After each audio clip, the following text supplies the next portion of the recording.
오늘 우리에게 주신 하나님의 말씀 베드로전서 1장 8절로 12절 말씀입니다. 생명의 샘가 12월 8일 수요일 말씀 계시로 알려진 복음 함께 읽겠습니다. 예수를 너희가 보지 못하였으나 사랑하는도다. 이제도 보지 못하나 믿고 말할 수 없는 영광스러운 즐거움으로 기뻐하니 믿음의 결국 곧 영혼의 구원을 받음이라. 이 구원에 대하여는 너희에게 임할 은혜를 예언하던 선지자들이 연구하고 부지런히 살펴서 자기 속에 계신 그리스도의 영이 그 받으실 고난과 후에 받으실 영광을 미리 증언하여 누구를 또는 어떠한 때를 지시하시는지 상고하니라.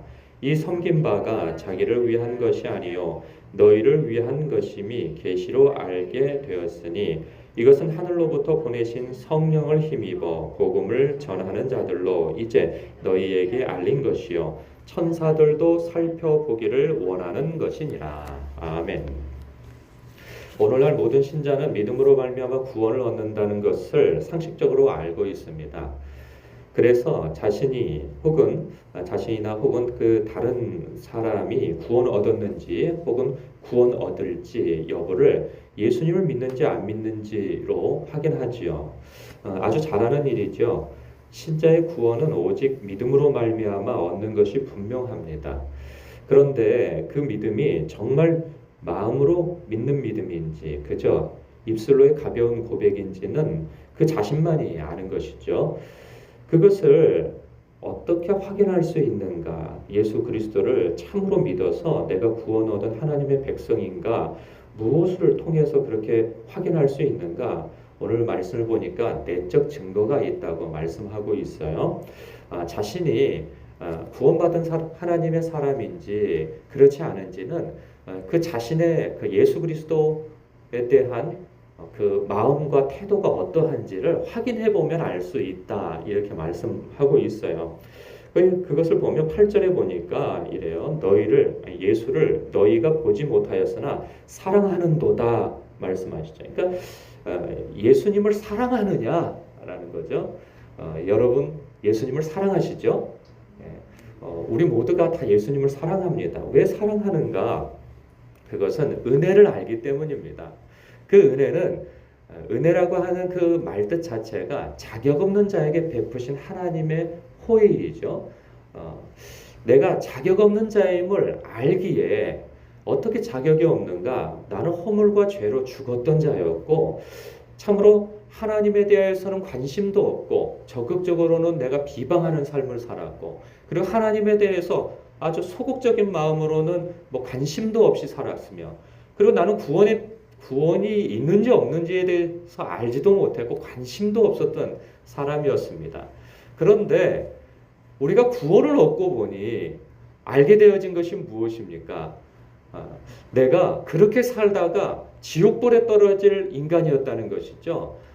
하나님과는 전혀 상관없이 악한 마귀, 세상 권세 잡은 자의 그러한 통치 속에서 참으로 내 결국이 어떻게 되어질지 하나도 알지도 못하고 관심도 없이 그렇게 살아가다가 허물과 죄로 죽었던 나의 처지인데 내가 무엇이라고 내가 주님 앞에 무엇 하나 잘한 것도 없고 기특한 구석도 없는 나인데 나를 위하여서 하나님께서 그것도 내가 죄인 되어졌을 때 자기 아들을 보내주셨다는 거예요. 예수님은 자기의 몸을 내어주셔서 우리를 구원의 길로 인도해 주셨다는 거죠. 그것을 알게 되어졌을 때 우리는 하나님을 우리 주 예수 그리스도를 사랑하지 않을 수 없는 거예요. 왜냐하면 내가 죄인 되어졌을 때 나를 사랑하셔서 당신의 몸을 내어주셨거든요. 죄인 되어졌을 때 정말 기특한 구석이 하나도 없을 때. 그래서 예수님이 이렇게까지 말씀하시죠. 하나님이 세상을 이처럼 사랑하사 독생자를 주셨다. 나도 너희를 이처럼 사랑하여 내 몸을 내주었다 라고 말씀하시죠. 그래서 누구든지 믿는 자마다 영생을 얻게 하시려고 말이죠. 그것은 어떻게 알게 되어집니까? 믿음을 통해서 알게 되어지는데 그 믿음을 누가 주느냐? 성령님께서 주시는 것이죠. 그래서 두 번째는 이제도 보지 못하나 믿고, 그러니까 믿는다는 거죠. 그 믿음은 성령님께서 주세요. 그래서 알게 되어지는 거죠.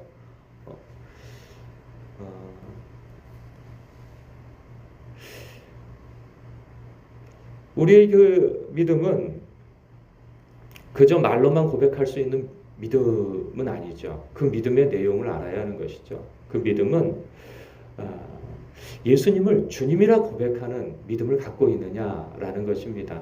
이전에는 내가 예수님을 알기 이전에는 내가 내 인생의 주인이 되어서 살았죠. 그러나 이제는 내가 예수님을 나의 주님으로 모시고 산다는 것이죠. 이제는 예수님의 통치를 받고 하나님의 말씀의 통치를 받고 살아가겠다고 하는 그 고백, 그것이 믿음인 것이죠. 그렇게 살아가고 있는가?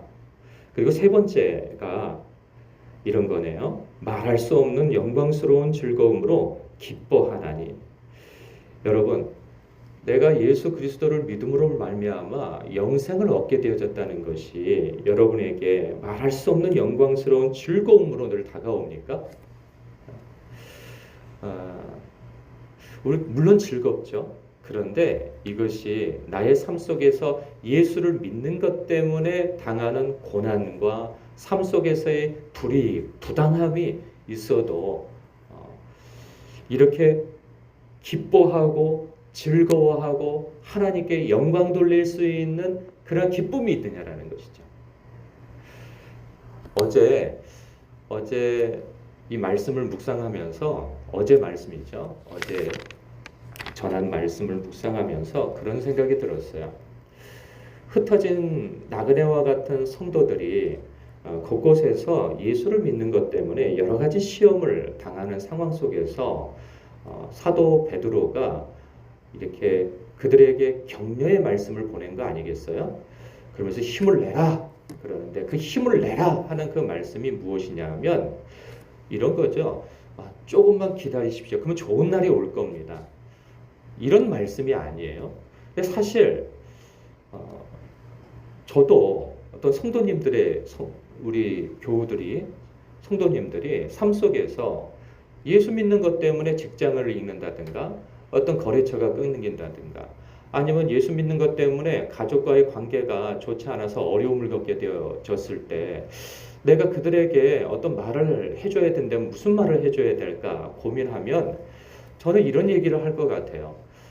조금 있으면 좋은 날이 올 겁니다. 하나님께서 복 주셔서 이 모든 상황을 역전하시는 은혜가 있을 것입니다. 이렇게 격려를 할 것 같아요. 그런데 그런 상황에 놓여 있는 성도들에게 베드로는 조금 있으면 좋아질 거라는 그런 이야기를 해주지 않아요. 조금만 견디면 이 문제가 해결되어지고 하나님께서 복 주셔서 여러분을 이렇게 형통케 해주실 것이다, 이런 말씀을 하고 있지 않단 말이죠.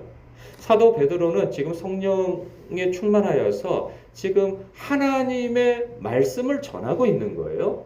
하나님께서 내가 내 백성들에게 이 말씀 전하기를 원한다 하는 그 마음을 가지고 베드로가 지금 그들에게 격려하고 그들을 마음을 북돋워주는 그 말씀이 무엇이냐? 구원인 거예요. 너희들에게 산 소망이 있다.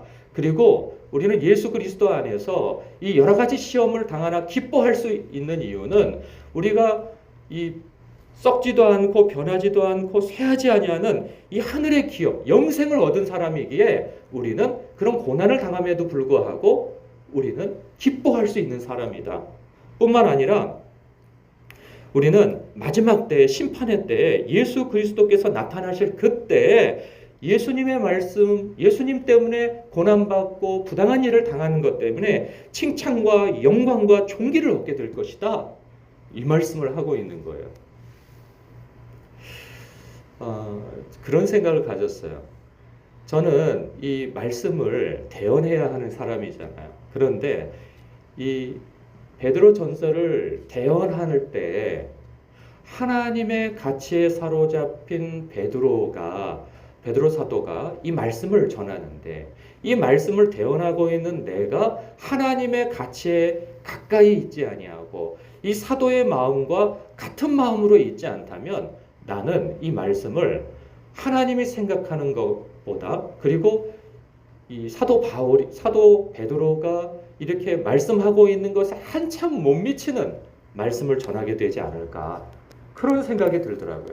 나는 정말 하나님께서 이게 성도들에게 가장 큰 가치야, 이것이 가장 필요한 거야 라고 하신 그런 말씀을 사도에게 감동을 주어서 전하게 한 이 말씀인데, 나는 하나님께서 그렇게 높게 가치를 두고 있는 것에 대해서 가치를 두지 못한 나머지 이것을 어정쩡하게 하나님께서 이제 형통케 해주실 것입니다, 조금만 참으면 좋은 날이 올 겁니다, 이것도 물론 격려가 되고 좋은 말씀이겠으나 하나님께서 원하시는 말씀은 아니라는 거죠. 사도 베드로가 하나님의 마음으로 전하고 있는 그 말씀이 아니라는 거죠. 그런데 내 나름대로 하나님의 그 가치에 이렇게 함께 있지 못하고 사도가 품은 마음, 그 마음에 함께 있지 못하니까 어정쩡하게 엉뚱한 말을 할 수 있다는 거죠. 내가 만약에 그렇게 되어진다면 나는 참된 설교자로, 참된 대언자로 서지 못하고 내 생각만 전하는 그런 사람이 되지 않을까 싶은 마음에 어제 마음이 좀 답답해지더라고요. 그래서 주님 앞에 같은 마음 갖게 해달라고 그렇게 참 하나님 앞에 부르짖으며 기도하게 되어졌는데, 저는 동일하게 이런 생각을 갖게 되어집니다. 여러분, 우리의 삶은 예수 그리스도를 믿는 것 때문에 고난은 끝도 없이 일어납니다. 어쩌면 이 마지막 때에 예수님이 말씀하신 것처럼 더 고난을 받을 수도 있어요. 지금까지 받는 어떤 고난과 어려움과 부당함, 이러한 일들과는 상대도 안 될, 이거 언제 끝나지? 그러나 끝나지 않을 그런 부당함과 시험이 있을 수 있단 말이죠.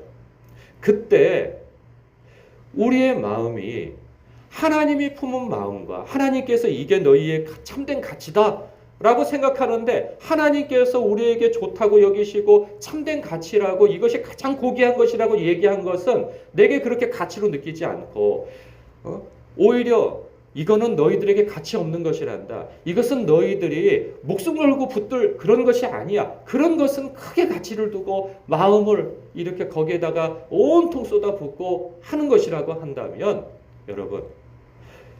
여러분 역시 이 말씀을 묵상하고 그리고 앞으로 이 베드로 전서를 묵상해 갈 때 정말 피상적인 묵상 외에는 할 것이 없게 되어집니다.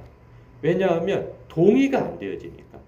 나는 이런 고난과 어려움 속에서 뭔가 확 반전되어지고 하나님께서 하늘에서 금덩이라도 아니면 어떤 지혜, 능력 주셔가지고 확 뒤바꿔서 무엇인가 상대방의 코를 납작하게 할 그러한 능력을 주실 거라고, 기회를 주실 거라고 그렇게 생각하고 기대하고 있는데, 하나님은 그게 아니라 내가 이미 받은 것이, 내가 이미 받은 영광이, 이미 너에게 주어진 그런 장차 얻게 될 그 영광이 너에게 너무나 크다, 그리고 내가 너와 함께하고 있다, 내가 너를 지지한다 라고 하는 이런 확고한 믿음, 내가 고난당함에도 불구하고 어려움을 당함에도 불구하고 부당한 일을 당함에도 불구하고 예수님 때문에 기뻐하고 하나님께 영광 돌릴 그 마음을 갖지 못한다면, 이 말씀이 흠뻑 이 1장 앞에서 흠뻑 젖어 있지 않다면 사도 베드로의 그 고백처럼 하나님께서 가치를 두고 너희에게 주어진 이 영생이, 이 썩지 않고 쇠하지 않고 변하지 않을 이 영생이, 너희에게 주어진 이 기업이, 그리고 장차 마지막 때에 주어질 그 영광이 여러분 마음에 품어지지 않는다면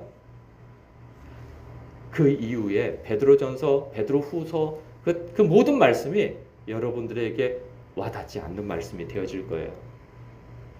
동상이모, 같은 곳에서 다른 꿈을 꿀 수 있는 그러한 묵상이 되어질 수도 있음을 보여줍니다. 여러분, 어제의 말씀 있죠? 어제의 말씀과 오늘의 말씀에 머물러서 깊이 묵상하십시오. 그래야 내가 고난당함에도 불구하고 하늘의 기쁨을 가지고 말할 수 없는 즐거움으로 하나님께 영광 돌릴 수 있는 그러한 상태가 되어집니다. 그럴 때 이 말을 하고 싶습니다. 하나님께서 합력하여 선을 이루심에 그 소망을 가지고 오늘을 견딜 수 있게 되어지는 것이죠. 오늘 말씀을 어제 말씀과 더불어서 여러분 깊이 묵상하시길 주님의 이름으로 축복합니다. 기도하겠습니다.